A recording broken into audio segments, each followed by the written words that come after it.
তোমাদের থেকে অনেক রিকোয়েস্ট পেয়েছি যে সৌমি চিকেন কাটলেটের রেসিপিটা শেয়ার করো। সো ফাইনালি আজকে শর্টসে এই চিকেন কাটলেটের রেসিপিটাই থাকছে।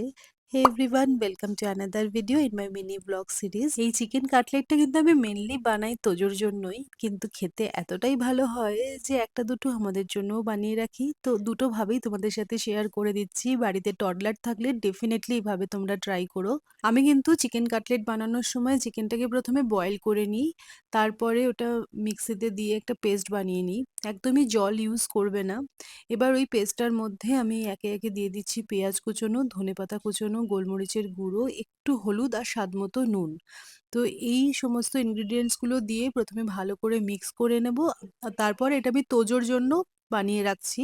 তোজো একদমই ঝাল খায় না, তো সেই কারণে ঝালটা অ্যাড করার আগে ওর জন্য বানিয়ে রাখলাম। এবার দেখো কাটলেটের শেপ করে নিয়েছি।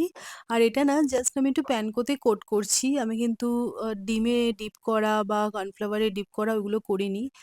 আর এই প্যানকো বলো বা ব্রেড ক্রাম্বসে যদি একটু কোট করে নাও না, খুব ক্রিস্পি হবে। আমি কিন্তু এই চিকেন কাটলেটটা ভীষণই শর্টকাটে বানাই।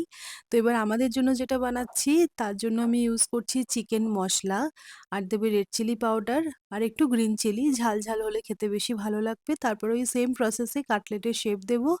আর এই প্যানকোতে একটা কোট করে নেবো। প্যানকোতে কোট করলে না যখন তোমরা ফ্রাই করবে তখন কিন্তু বেশ ক্রিস্পি হবে। আর যেহেতু চিকেনটা আগে থেকে সিদ্ধ করাই আছে, তাই জন্য এটা কিন্তু শ্যালো ফ্রাই করলেই হয়ে যায়।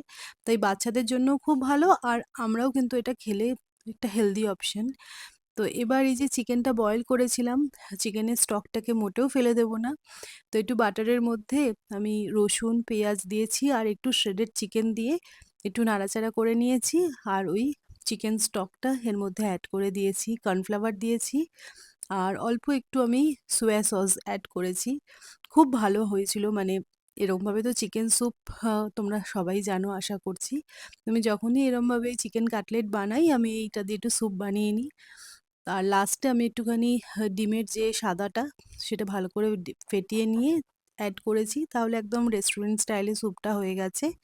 আর এদিকে একটা আমি কাটলেটও ভেজে নিয়েছি। তো এটাই আমার ডিনার। খুব ভালো হয়, তোমরা ডেফিনেটলি ট্রাই করো। আমি তো স্পেশালি বলবো বাড়িতে বাচ্চা থাকলে তাদেরকে বানিয়ে দিতে পারো। আর বড়দেরও কিন্তু খুব ভালো ইভিনিং স্ন্যাক্স। তো এটাই আর কি। চলো, হোপফুলি তোমাদের ভালো লাগলো। নেক্সট শর্টসে দেখা হচ্ছে।